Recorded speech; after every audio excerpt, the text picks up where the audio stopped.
তৃণমূল কংগ্রেসের প্রতিষ্ঠা দিবস উপলক্ষে দুস্থ মানুষের পাশে দাঁড়ালেন দলের নেতৃত্ব। উল্লেখ্য, আজ থেকে ২৯ বছর আগে এই দিনেই মমতা বন্দ্যোপাধ্যায়ের হাত ধরে সর্বভারতীয় তৃণমূল কংগ্রেসের পথচলা শুরু হয়েছিল। বৃহস্পতিবার হুগলির আরামবাগে যথাযোগ্য মর্যাদায় পালিত হল তৃণমূল কংগ্রেসের প্রতিষ্ঠা দিবস। এই উপলক্ষে শান্তির বার্তা ছড়িয়ে দিতে প্রতিষ্ঠা দিবসের মূল মঞ্চ থেকে ৬টি সাদা পায়রা উড়িয়ে কর্মসূচির সূচনা করা হয়। আরামবাগ শহর তৃণমূল কংগ্রেসের ৬ ও ১৪ নম্বর ওয়ার্ড কমিটির যৌথ উদ্যোগে বাসস্ট্যান্ড সংলগ্ন এলাকায় এই অনুষ্ঠান অনুষ্ঠিত হয়।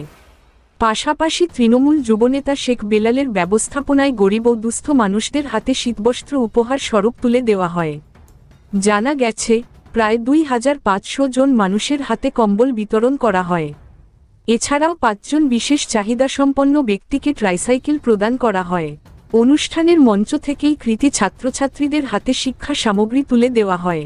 এদিন উপস্থিত ছিলেন আরামবাগের সাংসদ মিতালি বাগ, তৃণমূল কংগ্রেসের রাজ্য সম্পাদক স্বপন নন্দী, তারকেশ্বর পৌরসভার চেয়ারম্যান উত্তম কুণ্ডু, ব্লক সভাপতি শম্ভুনাথ বেরা, পঞ্চায়েত সমিতির সভাপতি শিশির সরকার, ভাইস চেয়ারম্যান মমতা মুখার্জি, শহর তৃণমূল কংগ্রেসের সভাপতি রূপক মুখার্জি, আইএনটিটিইউসি নেতা শফিকুল আলম, তৃণমূল নেতা শেখ বেলাল সহ আরামবাগ পৌরসভার কাউন্সিলর ও অন্যান্য দলীয় নেতৃত্বরা। গোঘাট থেকে পিন্টু দের রিপোর্ট, বাংলার আওয়াজ, আরামবাগ। বাংলার জননেত্রী মাননীয় মুখ্যমন্ত্রী মমতা বন্দ্যোপাধ্যায় আজকে 2026 পয়লা জানুয়ারি 29তম তৃণমূল কংগ্রেসের প্রতিষ্ঠাতা দিবস খুব সমারোহে পালন হচ্ছে। আরামবাগ লোকসভা কেন্দ্রের অন্তর্গত বিভিন্ন বুথে, বিভিন্ন অঞ্চলে, বিভিন্ন ব্লকে, সব জায়গায়, শুধু আরামবাগে নয়, সমগ্র রাজ্যেই পালিত হচ্ছে তৃণমূল কংগ্রেসের প্রতিষ্ঠাতা দিবস।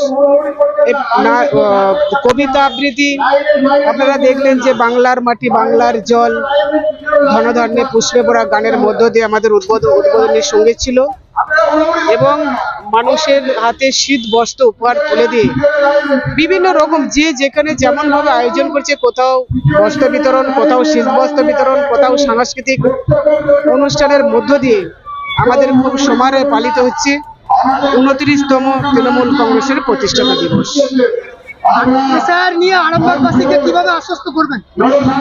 দেখুন, আজকে আপনারা সকলেই জানেন যে আমার মা হঠাৎ করে গত হয়ে গেছেন।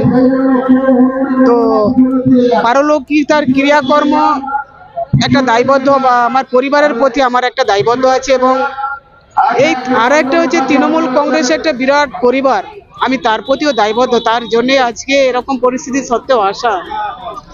আজকে এশিয়ার নিয়ে যেটা আপনারা প্রশ্ন করছেন, দেখুন, হসপিটাল থেকে তুলে নিয়ে যে একটা প্রসূতি মা যন্ত্রণায় কাচাড় খাচ্ছে, তিনি প্রসব যন্ত্রণায় ছটফট করছেন, সেখান থেকে তাকে তুলে নিয়ে যাওয়া হচ্ছে এসআইআরের শুনানিতে। একজনের ইনহেলার চলছে, অক্সিজেন চলছে, সে অক্সিজেন। তো আমার মা হয়তো বুঝতে পেরেছিলেন যে আমাকেও হয়তো এই পরিস্থিতির সম্মুখীন হতে হবে, তার আগে ভাগে মা চলে গেলেন। কারণ আমার বাড়িতেও শুনানির চিঠি গেছে, নোটিশ গেছে। এটা অত্যন্ত ব্যথিত। বাংলার মানুষকে আমি বলবো, আজকে এশার নাম করে কি করতে চাইছিল সেটা পরিষ্কার। আর এশার নাম করে 1 কোটি 2 কোটি রোহিঙ্গা বাঁচতে চেয়েছিল, বাদ কারা যাচ্ছে? এই প্রশ্নের জবাব কে দেবে? যারা এশার করে চিৎকার করছেন, যারা আজকে বাংলা বাঁচানোর ডাক দিচ্ছেন, যারা আজকে সংকল্প যাত্রা করছেন, তারা বোধহয় আরো ভালো বলতে পারবেন যে কতগুলো রোহিঙ্গা তারা খুঁজে পেয়েছেন। এশারটা নেমেছিলেন রোহিঙ্গা খোঁজার জন্য। তারা ক কোটি রোহিঙ্গা খুঁজে পেয়েছেন, ক লক্ষ পেয়েছেন, সেই সঠিক পরিসংখ্যানটা বোধহয় তারা ভালোভাবে দিতে পারবে। এটা অত্যন্ত নক্কারজনক, এটা অত্যন্ত নিন্দনীয় বিষয়। আজকে যারা সিনিয়র সিটিজেন, তাদের বাড়িতে ভোট আনতে যাওয়া হয়, সর্বদলের মানুষ সেখানে থাকেন। তাহলে আমাদের সর্বভারতীয় সাধারণ সম্পাদক অভিষেক বন্দ্যোপাধ্যায়, প্রিয় সাংসদ অভিষেক বন্দ্যোপাধ্যায় বলেছেন, এবং তিনি নির্বাচন কমিশনের কাছে একটা টিম নিয়েও গিয়েছিলেন, যে তাহলে সে বাড়িতে গিয়ে কেন শুনানিটা হবে না? এটার একটা জিজ্ঞাসা। এই জিজ্ঞাসার কিন্তু আমাদের যে প্রশ্ন, সে প্রশ্নের উত্তর কিন্তু দিতেই হবে। প্রশ্নের উত্তর না দিয়ে পালিয়ে বেড়াতে কিন্তু ওনারা পারবেন না।